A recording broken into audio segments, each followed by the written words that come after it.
Hi, my name is Laura and I'm a nursing student. Today I will be demonstrating how to give a subcutaneous injection, and I will be using the general principles and safety practices. The 11 rights are the right to the right medication, the right patient, with the right dosage, the right route, at the right time, with the right reason, and the right documentation with the right data, the right to education, the right to refusal, and the right response. Now, today, with the demonstration of the subcutaneous injection, we're going to simulate a person who is needing an insulin injection. And we can give that injection in a number of different locations.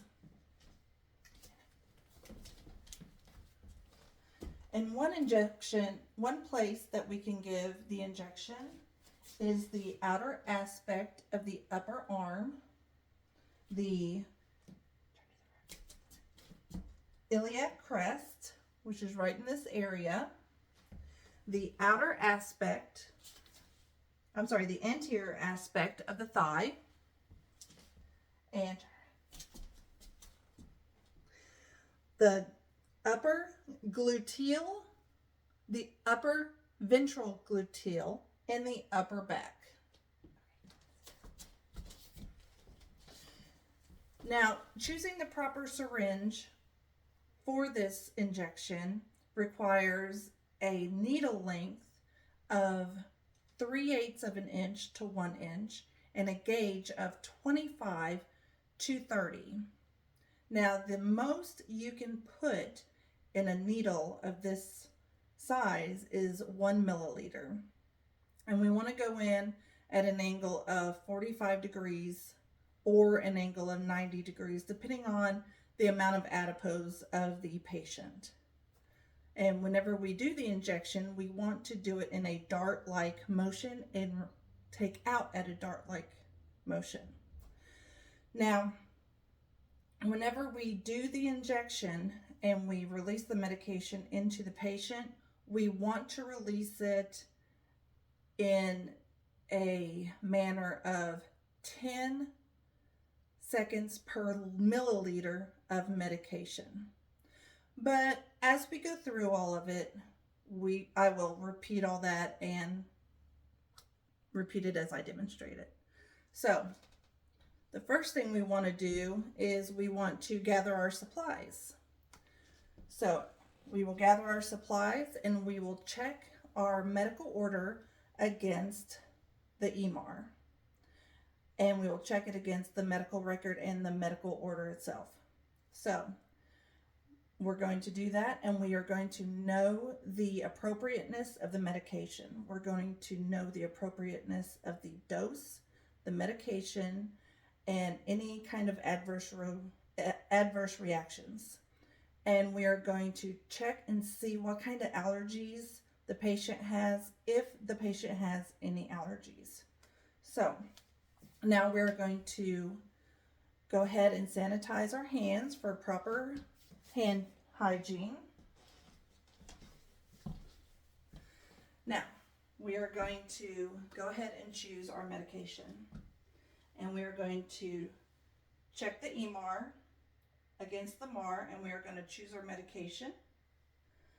And then once we have chosen our medication, we are going to check for any kind of expiration dates, any kind of dosage that might be improper at this point. Make sure everything is consistent. Make sure everything is proper. And we're also going to make sure that if there's any calculations we must do, we will do that at this point as well. Now, since we are taking it out of the vial, we are going to have to clean the top of that vial. So we're going to take our antimicrobial wipe and we are going to wipe the top of the vial, and we're going to let that air dry. And then we are going to get our syringe, and as we have talked about it before at the beginning of this video, we're going to use a syringe that is 3/8 of an inch to 1 inch in needle length with a gauge of 25 to 30. We're going to use the double OK method for taking off that cap because safety first. So we're going to take off that cap. We're going to hold that syringe with the thumb and the forefinger, and we are going to put that into the top of our vial, and we are going to grab that vial with our non-dominant hand, and we are going to invert, resting that syringe in the palm of our non-dominant hand. And with our dominant hand, we are going to go to the bottom of the syringe, and we are going to hold that steady, and with the dominant hand, we are going to expel the plunger down, and we are going to put the proper amount of medication into that syringe. Okay, and once we do that, we are going to take the syringe in our dominant hand, and we are going to take it out of that vial, going down, and we're going to put that vial on the table, and still holding the syringe with our dominant hand in our thumb and our forefinger, we're going to use the scoop method to recap the needle.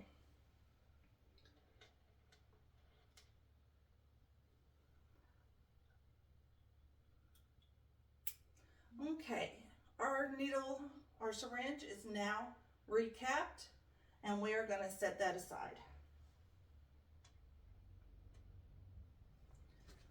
Now it's time to go see our patient. So what I will do next is I will pull the curtain, or I will shut the door, whichever is appropriate. So I will ask the patient for their name and date of birth. Regina Phalange, 2/3/65. And as the patient gives me that information, I will double check that with her bracelet, and I will double check the MAR and the EMAR, and I will also double check her patient number identifier with the information I have on her MAR and her EMAR. And I will ask the patient, do you have any known allergies? No known allergies. Okay, great. Now, it is important to only draw up medication for one patient at a time. And it is time for her medication. And like I said, we are simulating that she is getting her insulin shot today. So, Regina, have you ever had an insulin shot before? No. Yes. Okay. So the patient has had an insulin shot previously to right now. Do you have any questions? Is it gonna hurt? Well, you might feel a little pinch, but it won't last but just a couple seconds. Okay. Okay, great. Now, before I administer anything, I'm going to do an assessment. Now, today I'm going to give her injection in the abdomen. Is that okay with you if I give it to you in the abdomen? Absolutely. Right in this area? Mm-hmm. Okay. Now I'm going to give her shot in the iliac crest area. Now, what I will do is I will inspect the area and make sure she doesn't have any lumps or bruising or anything abnormal. And I will also check her blood sugar at this point to see if anything is abnormal there.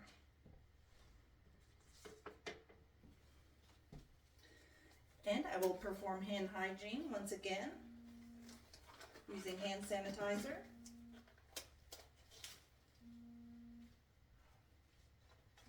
think that's me. And putting on my gloves.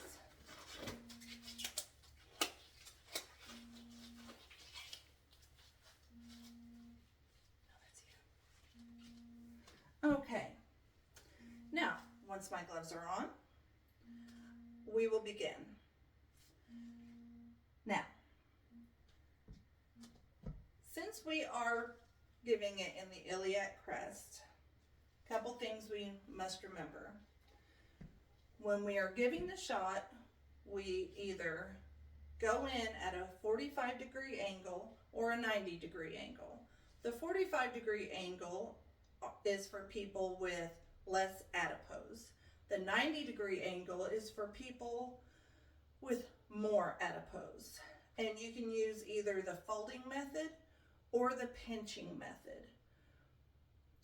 The folding method is more for when you need to use that 90-degree angle. So, are you ready for your shot, Miss Regina? Yes. Okay. So, we are going to take our medicine that's in the syringe, and we're actually going to double check this medication up against the MAR and the EMAR. So we're going to make sure that we have the correct medication, and we're going to make sure we have the right amount of medication into the needle. Now, in some facilities, at this point, this is your third label check. So, she is going to expose her iliac crest. No, you don't have to, not for the video. And I will take my antimicrobial wipe, and I am going to clean the site in a firm circular motion from the inside out. Okay, and I'm going to let that air dry. And then I'm going to take off the cap in a double OK method and put the cap down on the table. I'm going to hold the syringe in my thumb and my forefinger. And while I am pinching the skin, I am going to go in at a 90-degree angle, and I am going to, with a dart motion, hold that right there. Okay, with a dart-like motion, I'm going to go in at a 90-degree angle and puncture the site. Now, with my non-dominant hand, I will steady the bottom of the syringe. Now, like I said previously, we are going to inject a medication with 1 milliliter of medication per, 10 seconds per 1 milliliter of medication. So, we will do this at that rate. We will inject at that rate.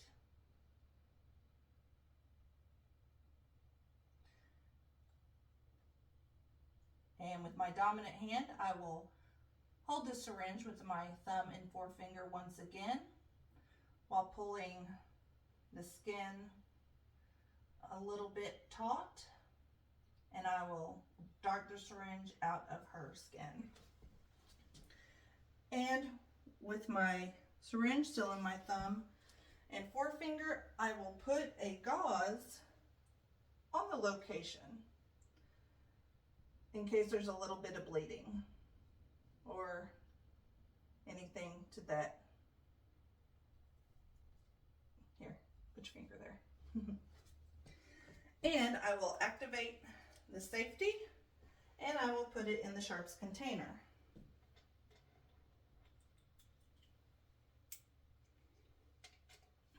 Okay, now let's check. Oh, and it's not bleeding, so we are good to go.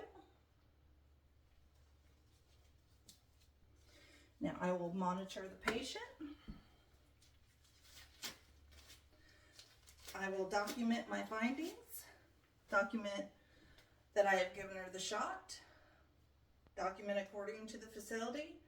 I will check for how she's responding, and I will observe in the future how she reacts to the medication. And that is how you perform a subcutaneous injection. Thanks for watching.